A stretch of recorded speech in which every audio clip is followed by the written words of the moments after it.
Economics में से basic, चूंकि आपका ऑप्शनल है, इससे सवाल बहुत सारा पूछेगा आपसे, ठीक है ना।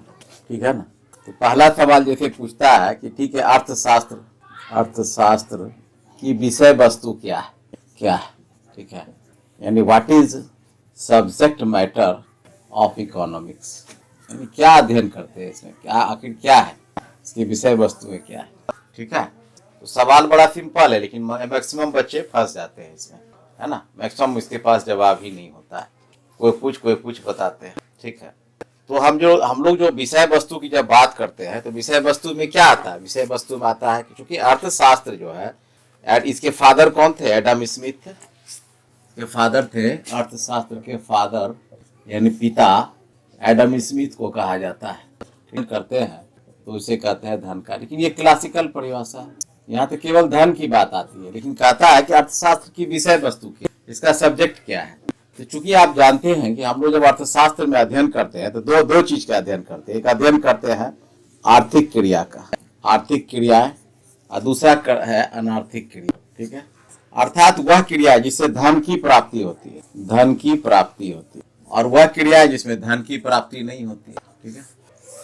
तो यही है, अर्थात वह क्रिया, व्यक्ति का वह क्रियाकलाप जिस क्रियाकलाप में धन का आदान प्रदान हो, धन का प्राप्ति हो, तो वैसे ही क्रिया को हम लोग आर्थिक क्रिया कहते हैं। और जिसमें धन की प्राप्ति नहीं हो उसमें आर्थिक क्रिया नहीं कहलाती है। अब जैसे है एक शिक्षक का स्कूल में पढ़ाना, ठीक है, शिक्षक का स्कूल में पढ़ाना, लेकिन एक उसी शिक्षक का अपने घर में पढ़ाना, अपने घर में बच्चों को पढ़ाना, तो क्या हो जाता है, इसमें धन की प्राप्ति नहीं होगी, लेकिन इसमें धन की प्राप्ति होती है ना। तो कहता है कि आर्थिक क्रिया है, तो अर्थशास्त्र का विषय वस्तु क्या हुआ, अर्थशास्त्र का विषय वस्तु हुआ कि मनुष्य की जितनी भी आर्थिक क्रियाएं हैं, मनुष्य की जितनी भी आर्थिक क्रियाएं हैं, उस आर्थिक क्रियाओं का अध्ययन करना अर्थशास्त्र की विषय वस्तु कहलाती है, ठीक है। तो अर्थशास्त्र का विषय वस्तु क्या कहलाएगी, कि वह क्रिया है जिससे धन की प्राप्ति होती है, अर्थात वह क्रिया है जो उत्पादन,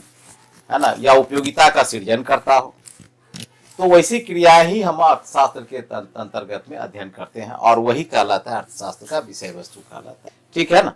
अब दूसरा कहलाता है कि अर्थशास्त्र में चूंकि बहुत सारे क्रियाकलाप है, लेकिन क्या सभी क्रियाकलाप अर्थशास्त्र के अंतर्गत अध्ययन किए जाते हैं, नहीं। अर्थात वैसा क्रियाकलाप जिससे मानवीय आवश्यकताओं की पूर्ति होता हो, अर्थात वैसा क्रियाकलाप जिसमें क्या होता है, मानवीय आवश्यकता है, यानी मनुष्य की आवश्यकताएं को पूर्ति करता हो, मानवीय आवश्यकताओं की पूर्ति, ठीक है।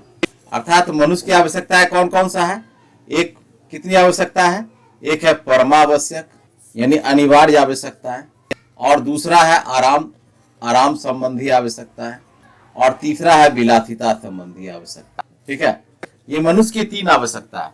सारी क्रियाकलाप इसी विषय वस्तु का भाग होता है, जितना भी क्रियाकलाप करते हैं इसी विषय वस्तु का भाग होता है, यानी कि इसी तीन आवश्यकताएं पूरे इकोनॉमी में चलते रहती है। क्या है, पहला परम आवश्यक, जो जीवन जीने के लिए अनिवार्य आवश्यकता हो, अर्थात अनिवार्य आवश्यकता वह आवश्यकता होती है जिससे जीवन जीने के लिए जरूरी है, जैसे भोजन है, वस्त्र है, आवास है, चिकित्सा है, शिक्षा है, मनोरंजन है, यह जीवन के लिए बहुत होता है। ये आवश्यकताएं परम आवश्यकताएं कहलाती हैं। आराम संबंधी आवश्यकता है जो आपके जीवन के दैनिक कार्यशैली को आराम देता हो, आपको आराम मतलब बिल्कुल कंफर्ट देता हो। अब जैसे कार में चलना, पैदल नहीं चलना, तो कार में चलिए आराम मिलेगा, है ना। एसी में रहना आपको आराम मिलेगा, कूलर में पंखे के नीचे रहना आराम मिलेगा, सोफे पे सोना आराम मिलेगा, मतलब कई तरह का जो कंफर्ट आपको गेन करता है वह जीवन में वो से आरामदायक आवश्यकता है, या कंफर्ट नेसेसिटीज कहा जाता है उसे। विलासिता संबंधी आवश्यकता है, अर्थात वह आवश्यकता है जो आपके जीवन को लग्जरियस बनाता हो, इसको लग्जरियस नीड्स बोला जाता है। तो अर्थात जैसे आपका महंगे होटल में पार्टी करना, हवाई जहाज से यात्रा करना, हीरे की अंगूठी पहनना, है ना, सोने का धारण करना, ये सब लग्जरियस है। महंगे कार में घूमना चलना, या महंगे कपड़े का पहनना, ये सब क्या लग्जरियस है, अर्थात इसमें आपको आपकी प्रतिष्ठा से जुड़ा हुआ है, आपके सम्मान से जुड़ा हुआ है, और आप इसको ज्यादा अपने एक प्रदर्शन के द्वारा जोड़े हुए हैं। तो ऐसे आवश्यकताएं भी बहुत लोगों की होती है, जो अमीर है, धनाढ्य है, जो रिच पर्सन है, उन लोगों के लिए विलासिता जीवन जीने की आवश्यकता होती है, या जीता है वैसे। तो वैसे आप देखिए, जैसे ये 3 आवश्यकताओं का अध्ययन क्या है, अर्थशास्त्र का विषय वस्तु। अगर आपसे पूछेगा इंटरव्यू में कि बताइए अर्थशास्त्र का विषय वस्तु क्या है, बोलिएगा सर अर्थशास्त्र की विषय वस्तु आर्थिक क्रियाओं का अध्ययन करना है, और उस आर्थिक क्रियाओं में जो आर्थिक क्रियाएं होती है वह मानवीय आवश्यकता अर्थात 3 प्रकार की आवश्यकताओं की पूर्ति करते हैं, है ना। अनिवार्य आवश्यकता है, आराम संबंधी आवश्यकता है और विलासता संबंधी, ठीक है। तो यही चीज इसका है अर्थशास्त्र का विषय वस्तु। चलिए ठीक है। अब ये जो आर्थिक क्रियाएं होती है, इस आर्थिक क्रियाओं को यहाँ तक नोट कर लिए। तो जो आर्थिक क्रियाएं होती है वो आर्थिक क्रियाओं का प्रभाग कितने होते हैं, कितने भाग में बांटा गया है, उसके बारे में देखिए। तो आर्थिक क्रियाओं का प्रभाग जो होती है, जितनी भी आर्थिक क्रियाएं होती है, इकोनॉमिक एक्टिविटी होती है, क्या होता है। आप जानते हैं कि पूरे इकोनॉमी में सबसे पहले किसी वस्तु का क्या होता है, लोग क्यों क्या करते हैं, आप उपभोग करते हैं, वो भोग है, इसको हम कंजम्पशन बोलते हैं। यानी ये तो अनिवार्य है, अनिवार्य कंजम्पशन चलता रहता है। तो आखिर उपभोग कब होगा, जब उत्पादन होगा, अर्थात प्रोडक्शन होगा, ठीक है। तो उत्पादन होगा तो उपभोग होगा, और उपभोग है आपके पास इसलिए उत्पादन होगा। दोनों एक दूसरे पर निर्भर है, ठीक है। अर्थात जो है उत्पादन होगा तभी उपभोग होगा, और आपके पास ऑटोनमस उपभोग है, क्योंकि जीवन जीने के लिए भोजन चाहिए, वस्त्र चाहिए, आवास चाहिए, तो उसका उत्पादन होगा। अगर उपभोग नहीं हो तो फिर उत्पादन क्यों होगा। तो एक कारण है, एक उद्देश्य है, एक एक्शन है, एक उसका रिजल्ट है, ठीक है। तो दोनों एक दूसरे पर निर्भर होता है, यानी कि उत्पादन तभी होगा जब उपभोग हो, और उपभोग होना ही है क्योंकि मनुष्य के जीवन जीने की आवश्यकता है वो, तो वो कंजम्पशन करना ही पड़ेगा। कोई भी आदमी बिना कंजम्पशन का तो रह नहीं सकता, बिना भोजन का, बिना वस्त्र का, बिना आवास का, बिना शिक्षा चिकित्सा का, बिना मनोरंजन का तो नहीं हो सकता। तो जब उत्पादन होगा तो उत्पादन के पश्चात फिर क्या होगी, विनिमय होगा। विनिमय अर्थात क्या होता है, एक्सचेंज, ठीक है। तो विनिमय किसमें, वस्तु का या सेवाओं का। तो विनिमय होगा वस्तु प्लस सेवाएं, ठीक है, दोनों का होगा। क्योंकि वस्तु में क्या होता है, भौतिक होता है, फिजिकल, जिसको हम टच कर सकते हैं, और सेवाएं क्या होता है, अभौतिक होता है, जिसको हम देख नहीं सकते और टच नहीं कर सकते, ठीक है, फिजिकल और नॉन फिजिकल होता है। तो एक्सचेंज करते हैं आप, पहले बार्टर सिस्टम था तो वस्तु के बदले एक्सचेंज करते थे।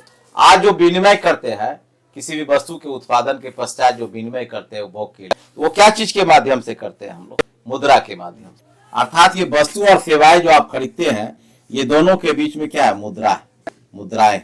और मुद्रा के माध्यम से, मुद्रा क्या है, माध्यम है, माध्यम है, मीडियम है, किसका, एक्सचेंज का। यानी कि money is the medium of exchange, exchange है, ये मीडियम है, विनिमय। तो ये कार्य हर आर्थिक क्रियाओं में, हर इकोनॉमिक्स में चलता ही रहता है, करता ही रहता है। तो भोग होता है, उत्पादन होता है, विनिमय होता है। अब जब माल उत्पादन हो जाएगा तो इसका क्या होगा, वितरण होगा। वितरण का मतलब होता है डिस्ट्रीब्यूशन, अर्थात किसके किसके बीच बटेगा, कहाँ बटेगा, कितना कितना बटेगा, किस रूप में बटेगा, तो डिस्ट्रीब्यूशन होता है। क्योंकि आप जानते हैं कि आपके समाज में 3 तरह के लोग हैं। एक है आपको क्या, लोअर इनकम ग्रुप, LIG, दूसरा है ना MIG, मीडियम इनकम ग्रुप, और तीसरा है HIG यानी हायर इनकम ग्रुप। ये 3 ग्रुप के बीच में सारा डिस्ट्रीब्यूशन होता है पूरा, ठीक है, पूरा। तीसरा क्या होता है, पब्लिक सेक्टर में, और उसके बाद फिर प्राइवेट सेक्टर में। पूरे इकोनॉमी में यही घूमता रहता है। ये दोनों सोर्स से आपका डिस्ट्रीब्यूशन जो है, वितरण घूमता रहता है पूरे इकोनॉमी में। तो किसको कितना मिलेगा वो उसके आय पर, उसके नीड पर, उसकी आवश्यकताएं पर निर्भर करती है। तो lower income group, medium income group और हायर इनकम ग्रुप के बीच में डिस्ट्रीब्यूशन होता है। इनकम का, आपकी आवश्यकताओं का, वस्तुओं का, सेवाओं का आदान प्रदान होता है। वह 2 भागों में बटा होता है, पब्लिक सेक्टर में बटा होता है, प्राइवेट सेक्टर में बटा होता है। आप जानते हैं पूरे इकोनॉमी। तो इस तरह से वितरण चलते रहा। लेकिन इसका एक और भाग भी है, वह है राजस्व, इसे हम बोलते हैं फाइनेंस। राजस्व यानी फाइनेंस। और ये फाइनेंस क्या होता है, दोनों होता है, पब्लिक भी होता है और प्राइवेट भी, दोनों तरह से चलता है, ठीक है। तो जो अर्थशास्त्र का अगला भाग है वो भोग, उत्पादन, विनिमय, वितरण, और उसके बाद है राजस्व। यानी इतनी भाग आपको इकोनॉमी के अंतर्गत अध्ययन की जाती है, 5 भाग, ठीक है। अब राजस्व क्या है, अब जानते हैं, आय, वित्त का, अगर वित्त के बारे में नहीं जानेंगे तो फिर आपका इकोनॉमी से अधूरा है। उसकी विषय वस्तु भी है, वित्त का भी अध्ययन किया जाता है इसमें। तो अर्थात राजस्व का मतलब हुआ सरकार। अब जैसे हमारे ऊपर टैक्स लगाती है, तो टैक्स क्या है, tax is the part of public finance. Subsidy आपको देती है, it is also the finance. आपको छात्रवृत्ति देती है, it is also the part of public finance. ठीक है, आपको वृद्धा पेंशन देती है, it is also public finance. आपको 35 केजी अनाज देती है, इट इज आल्सो। तो ये सारा चीज गवर्नमेंट का जितनी एक्टिविटी चलती है वो पब्लिक फाइनेंस का पार्ट होता है। लेकिन केवल पब्लिक फाइनेंस इकोनॉमी में नहीं चलता है, प्राइवेट फाइनेंस भी चलता है। अर्थात क्या है, टाटा है, अंबानी है, अडानी है ना, रिलायंस है, कई लोग बड़े बड़े जो कि जहाँ पे प्राइवेट फाइनेंस का सब। तो ये सारा विषय वस्तु आर्थिक क्रियाओं इसी में पूरा सिमटा हुआ है, पूरा इकोनॉमी घूमता रहता है। ठीक, तो अगर आपसे पूछता है कि आर्थिक क्रियाओं की विषय वस्तु या अर्थशास्त्र के प्रभाव क्या क्या, फाइनेंस अलग चीज है, इन्वेस्टमेंट एक क्रियाकलाप है, फाइनेंस एक सेक्शन है, उसके अंदर इन्वेस्टमेंट भी होगा, डिसइन्वेस्टमेंट भी होगा, एक्सपोर्ट भी होगा, इंपोर्ट भी होगा, सारा कार्यक्रम होगा, सब राजस्व के अंतर्गत होगा। इन्वेस्टमेंट अलग चीज है, वो तो एक एक्शन है, लेकिन ये भाग है। भाग का मतलब है इतना इकोनॉमिक्स का भाग होता है। जैसे आपके शरीर का पूछा जाएगा कितने भाग हैं, तो बोलिएगा आंख है, नाक है, कान है, शरीर है, हाथ है, पैर है। आप कहाँ से देखते हैं, तब बोलिए आंख से देखते हैं, वही चीज है। तो निवेश कहाँ आएगा, निवेश राजस्व का पार्ट होगा, राजस्व के अंतर्गत निवेश के बारे में अध्ययन करेंगे, क्योंकि उसमें मुद्राओं का आना जाना रहता है। ठीक है ना, तो ये भाग हो गया। चलिए नोट कीजिए जल्दी से। अब देखिए उत्पादन क्या है, उत्पादन क्या होता है, इसकी परिभाषा क्या है, उपभोग क्या है, उपभोग क्या है, पूछ देगा आपसे व्हाट इज कंजम्पशन। उपभोग क्यों करते हैं, क्योंकि इसमें उपयोगिता होती है, किसी वस्तु में यूटिलिटी होता है, उपभोग करते हैं उपयोगिता के लिए। उपयोगिता क्या है, यूटिलिटी किसे बोलते हैं, यूटिलिटी बोलते हैं सेटिस्फाइंग वांट्स को, यानी जो वस्तु में निहित गुण होता है तो उसमें उसको उपयोगिता बोला जाता है। और उस निहित गुण का जो उपभोग करता है, जो प्रयोग करता है, जो अनुप्रयोग करता है, उसको उपभोग बोला जाता है। और जो इसको करता है कंजम, उसको कंज्यूमर यानी कि उपभोगकर्ता बोला जाता है। ठीक है ना, तो यही चीज है, हर चीज में उपयोगिता है। पानी में प्यास बुझाने की उपयोगिता है, रोटी में भूख मिटाने की उपयोगिता है, इस मार्कर में लिखने की उपयोगिता है, किताब में ज्ञान देने की उपयोगिता है, पंखा ठंडा करने की उपयोगिता है, एसी ठंडा करती है, हीटर गर्म करती है, हर चीज में उपयोगिता है।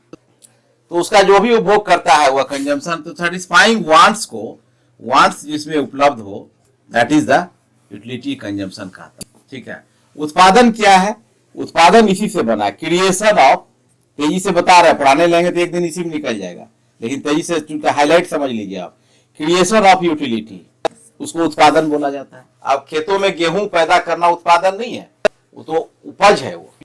लेकिन उत्पादन क्या है, उत्पादन का मतलब होता है कि उपयोगिता का सृजन करना।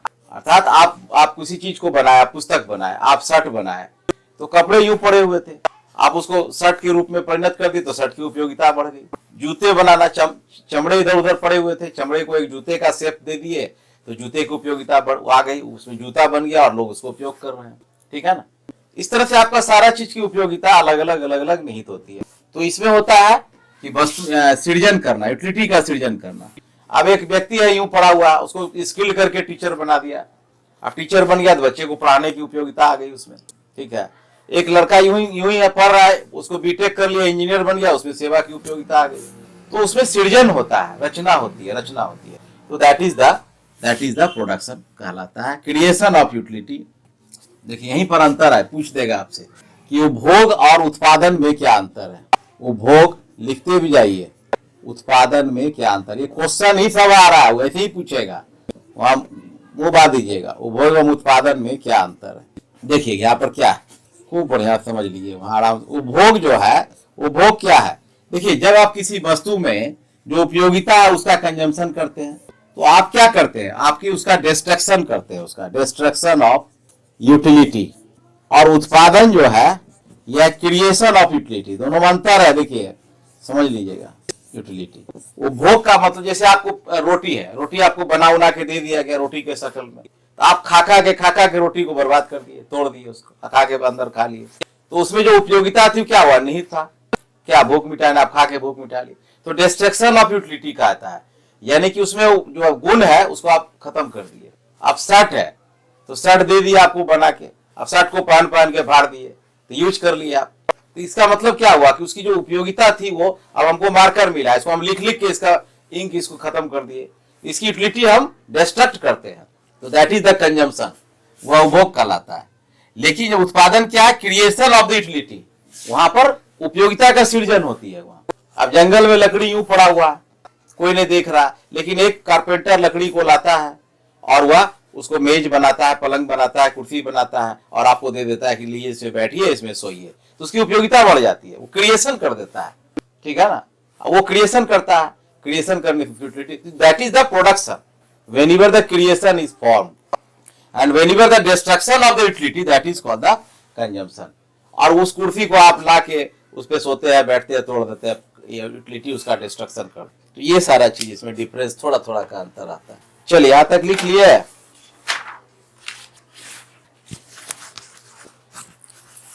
लिखे क्वेश्चन, उपभोग एवं उत्पादन में क्या अंतर है? तो उपभोग क्या है? डिस्ट्रक्शन ऑफ यूटिलिटी है। उत्पादन क्या है? क्रिएशन ऑफ यूटिलिटी है। यानी कि उपयोगिता को नष्ट करना, उपयोगिता को नष्ट करना ही क्या है? उपभोग है। और यहाँ उपयोगिता का सृजन करना ही उत्पादन है। उपयोगिता का सृजन करना ही उत्पादन है। क्लियर? इंटरव्यू में छोटा छोटा ही सवाल पूछा जाता है, हल्का हल्का ही, लेकिन उसी में बच्चे फंसते हैं, भूल जाते हैं। ठीक है ना? चलिए कुछ कुछ लिखाते हैं, लिखते जाइए फटाफट, छोटा छोटा सवाल। वस्तुएं और सेवाएं में क्या अंतर है? गुड्स एंड सर्विस, दोनों में क्या अंतर है? क्वेश्चन लिखिए, वस्तुएं और सेवाएं में क्या अंतर है? What is the difference between goods and service? What is the difference between goods and service? ठीक है, what is the difference between goods and service? बता सकते हैं कोई आदमी? बोलिए। देखिए वस्तुएं, ठीक है, दूसरा है सेवाएं। ठीक है, तो वस्तुएं जो होती है ये क्या होती है? भौतिक होता है, और सेवाएं होती है अभौतिक होता है। ठीक है, यह दृश्य है, यह अदृश्य है। ठीक है, ठीक है ना, यह साकार है, यह निराकार है। आप कितना अंतर कर सकते हैं? इतना अंतर कर दी, लेकिन दोनों का मूल्य जो होता है, मूल्य है, दोनों का मूल्य, यह भी मूल्यवान है और यह भी मूल्यवान है, अर्थात वैल्यू होता है दोनों का, दोनों की वैल्यू सेम है दोनों का, है ना, दोनों का है, याद रखना है। तो जब हम किसी चीज का स्वरूप, दृश्य, साकार, है ना, और स्पर्श कर सकते हैं, ठीक है, स्पर्श कर सकते हैं, तो आप तो उसे हम बहुत वस्तुओं के कोटि में रखते हैं। और जब हम अभौतिक रूप में, अदृश्य रूप में या निराकार रूप में, अर्थात अस्पर्श के रूप में हम देखते हैं, तो वैसी वस्तुएं हमारे पास, वो वैसी चीजें जो है, जो अर्थशास्त्र के, वो सेवाएं कहलाती है। ठीक है, अब जैसे देखिए, मान लेते हैं कि आपका वस्तु के रूप में बहुत सारा वस्तु है आपका, ठीक है, जैसे उत्पादन के क्षेत्र में है, वितरण के क्षेत्र में है ना, विनिमय के क्षेत्र में है, ये सारा चीज जो है आपका वस्तुएं आपको देखने को मिलेगी। तो उसमें बहुत सारे वस्तुएं होती है। तो कौन सी वस्तुएं हैं? कुछ आर्थिक वस्तुएं होती है, कुछ गैर आर्थिक वस्तुएं होती है। ठीक है, तो आर्थिक वस्तुएं का मतलब हुआ कि वैसी वस्तुएं जिसका विनिमय मूल्य अधिक होता है, विनिमय मोल हो, अर्थात उसमें एक्सचेंज वैल्यू होना हो, अर्थात उसे आप मुफ्त में नहीं प्राप्त कर सकते हैं। ठीक है, तो नेचुरल गिफ्ट भी गुड्स होते हैं और मैन्युफैक्चर गुड्स भी होते हैं। कुछ प्रकृति प्रदत्त, जैसे जल है, प्रकृति प्रदत्त है, ठीक है ना, सूरज की रोशनी है, हवा है, प्रकृति प्रदत्त है। लेकिन कुछ में जिसका मोल चुकाना पड़ता है, मोल का मतलब वैल्यू, मुद्रा के रूप में या किसी अन्य रूप में, तो वह वस्तुएं जिसका मूल्य चुकाना पड़ता है, आर्थिक वस्तुएं में के कोटि में आते हैं वो। ठीक है ना।